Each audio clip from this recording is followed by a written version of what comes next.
chapitre 5.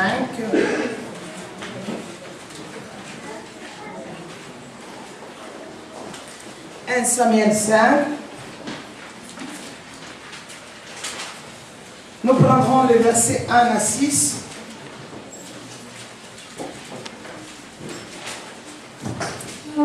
Ensuite, nous lirons dans chapitre 6,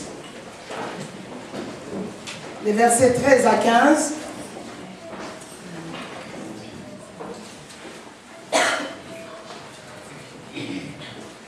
Et le verset 19.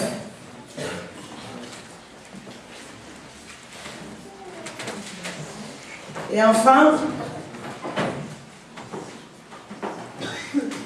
nous allons terminer avec le chapitre 7, le verset 1. 1 Samuel 5, le verset 1 à 6. Et le chapitre 6, les versets 13 à 15 et 19. Et enfin, le chapitre 7, le verset 1. Tant d'exigences. Et parmi ces exigences, j'en ai retiré une. Ne déplacez pas ce qui est à Dieu. Ne déplacez pas ce qui est à Dieu ou ce qui est de Dieu. Ne déplacez pas. Ça sera là le thème aussi de mon message. Ne déplacez pas ce qui est à Dieu. Loin de moi de vous faire peur avec ces textes que nous avons lus, puisque je vais vous raconter ça. Mais s'il le faut, pourquoi pas? Peut-être qu'il y aura des âmes qui vont se convertir. Il y aura des transformations. Nous pouvons le faire, puisque Dieu nous a donné l'occasion de parler de ces textes où le peuple d'Israël devrait entrer en guerre avec les Philistins.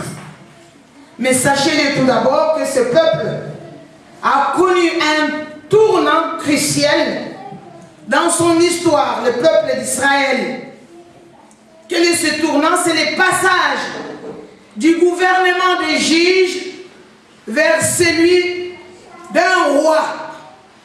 Il y avait des juges qui gouvernaient le peuple, mais le peuple n'ont pas voulu. Après, ils ont dit, non, non, non, nous ne voulons pas de juges. Nous voulons un roi qui doit régner sur nous. Or, le roi en Israël était Dieu. C'était leur roi. Et c'est celui qui conduisait Israël.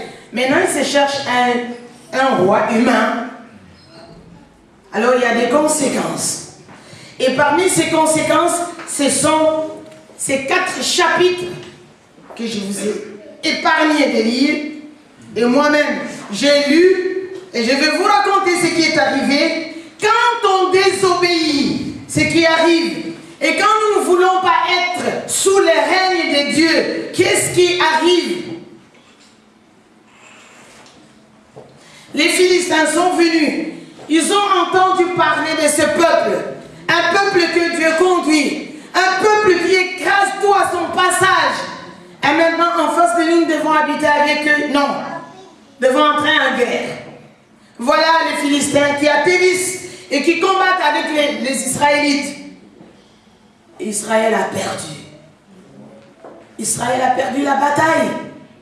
Puisque dans ces temps-là, si vous prenez les derniers versets des Juges 21, c'est le verset 25, on dit dans ces temps-là, il n'y avait point de roi en Israël. Chacun faisait ce qui lui semblait bon. C'est vraiment identique à maintenant.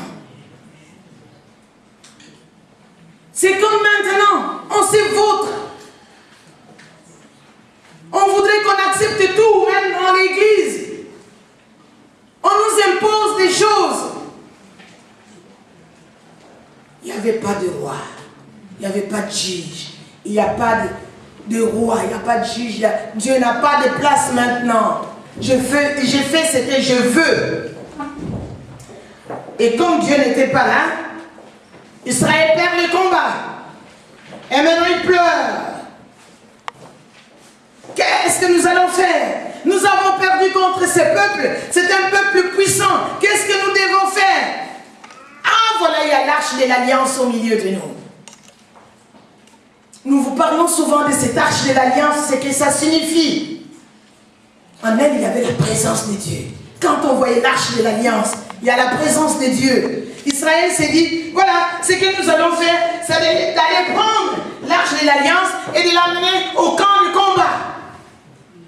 Comme ça, Dieu est là avec nous et nous allons vaincre. Ils sont partis prendre l'arche de l'alliance. Ne déplacez pas ce qui est à Dieu, ce qui est de Dieu. Ne déplacez pas. Il l'amène au camp de combat.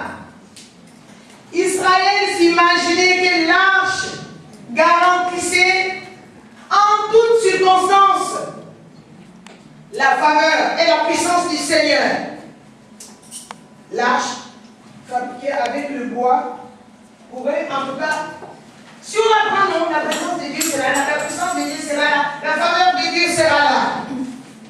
N'avez pas compris qu'un simple symbole de choses spirituelles n'avait pas en lui-même la réalité qu'il représentait. Arche. Vous prenez ça? Dieu n'est pas là. C'est fabriqué par du bois. Et vous dites, nous allons vaincre. Ils sont partis avec, ils ont oublié. Dieu par